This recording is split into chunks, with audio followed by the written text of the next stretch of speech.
আসসালামু আলাইকুম রহমতুল্লাহি অবরকাতুহু। সম্মানিত দর্শক, আরেকটি গণঅভ্যুত্থান ঘটানো হবে বা আরেকটি গণঅভ্যুত্থান অনিবার্য হয়ে পড়েছে। আমরা আমাদের বিষয়গুলো রাজপথে নিষ্পত্তি করব। এই সরকার কয়দিন থাকবে?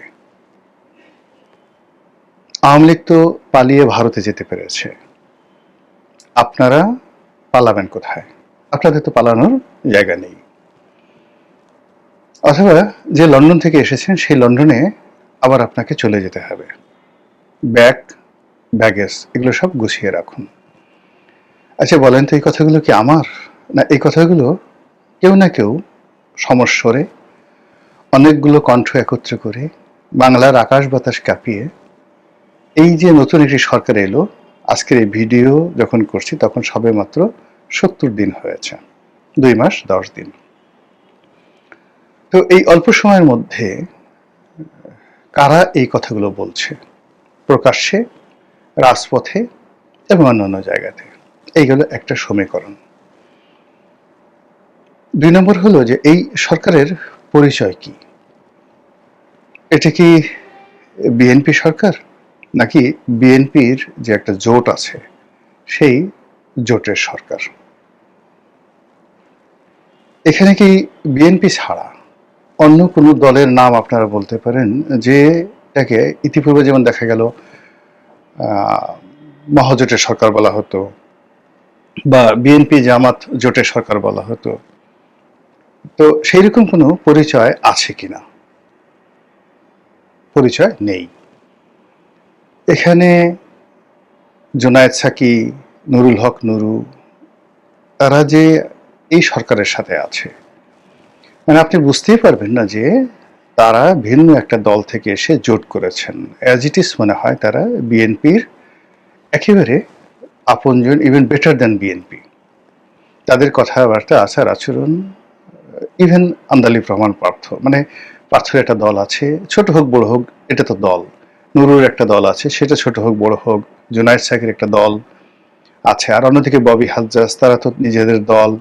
তারপরে সেলিম সাহেব, সাদাত হোসেন সেলিম, তার যে একটা দল এলডিপি, এগুলো সব তারা ব্যান্ড করেছেন, মানে বন্ধ করে, ভ্যানিশ করে দিয়ে বিএনপিতে যোগদান করেছেন। আরও একজন আছেন রেদওয়ান আহমেদ, তিনি তো বিএনপিতে যোগদান করেছেন। ফলে আসলে এই জোটটি মূলত এখন আর জোট হিসেবে নয়, এটা বিএনপি এবং গং, বিএনপি অ্যান্ড গং, তাদের সমমনা যারা লোক আছেন, আমরা এই কথাগুলো বলে থাকি, যাদের সঙ্গে রক্তের সম্পর্ক, তারপরে একত্রে তারা কাজ করে, জাস্ট অনেকটা গ্যাং হিসেবে নেতিবাচক অর্থে এটা ব্যবহৃত হলেও আইনের ভাষায় এটাকে বলা হয় বিএনপি অ্যান্ড গং।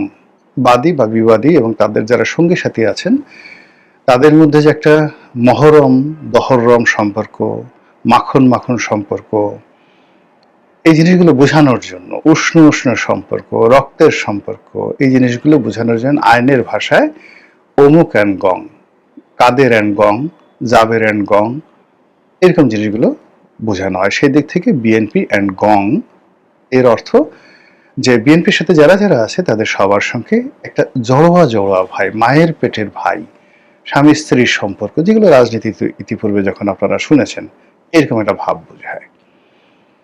এবার বিরোধী দলে আসেন। বিরোধী দলের মধ্যে একটা জোট হয়েছে।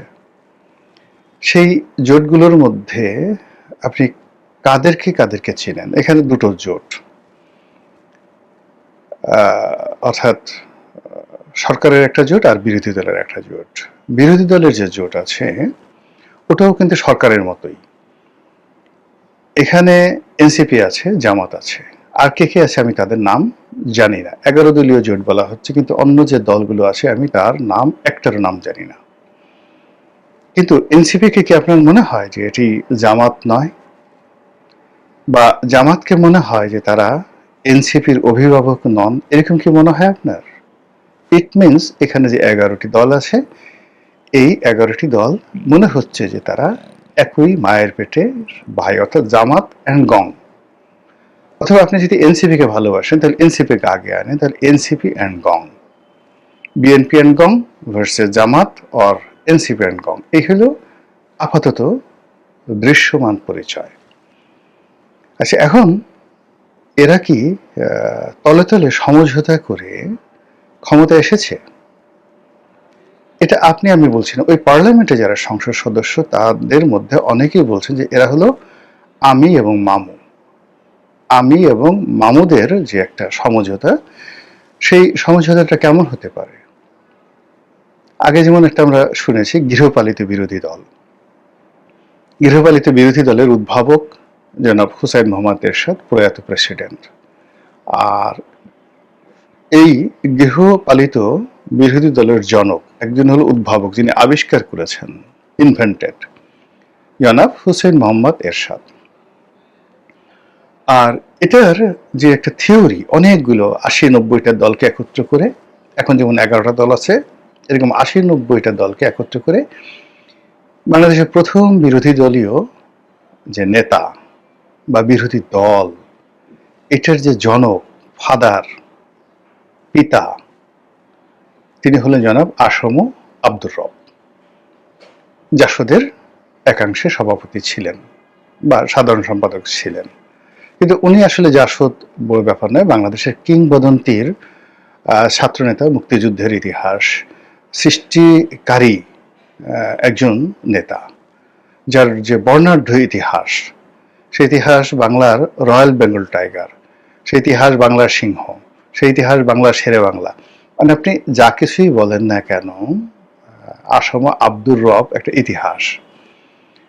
তো সেই ইতিহাসের মহানায়ককে একটা প্যাকেটের মধ্যে ঢুকিয়ে হুসেইন মোহাম্মদ এরশাদ তার গৃহপালিত বিরোধী দলীয় নেতা বানাতে পেরেছিলেন, অথবা নেতা নিজে তিনি তার সেই জঙ্গল ছেড়ে, বাঘের হুঙ্কার ছেড়ে, তিনি সার্কাসের বাঘ, লক্ষণ দাস যে সার্কাস অ্যান্ড কোম্পানি ছিল, সেই সার্কাসের বাঘ হওয়ার জন্য তিনি স্বেচ্ছায় খাঁচায় ঢুকেছেন।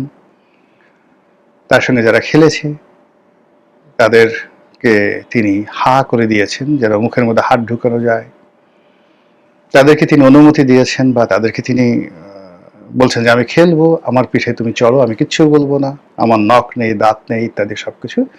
মানে অ্যাজ এ হোল বাংলাদেশের ইতিহাসে গৃহপালিত বিরোধী দল এবং বিরোধী দলের জনক জনাব হুসেইন মোহাম্মদ এরশাদ এবং আসম আব্দুর রব কিংবদন্তি হয়ে আছেন, other than any of the history.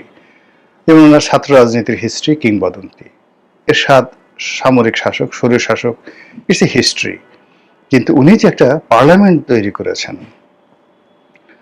সেই পার্লামেন্টে যে একটা গৃহপালিত বিরোধী দল তৈরি করেছেন, এটা লিজেন্ড হয়ে আছেন। এর কারণ হলো যে আমরা পরবর্তীতে সবাই ওনার এই পদাঙ্ক অনুসরণ করেছেন। সেই অর্থে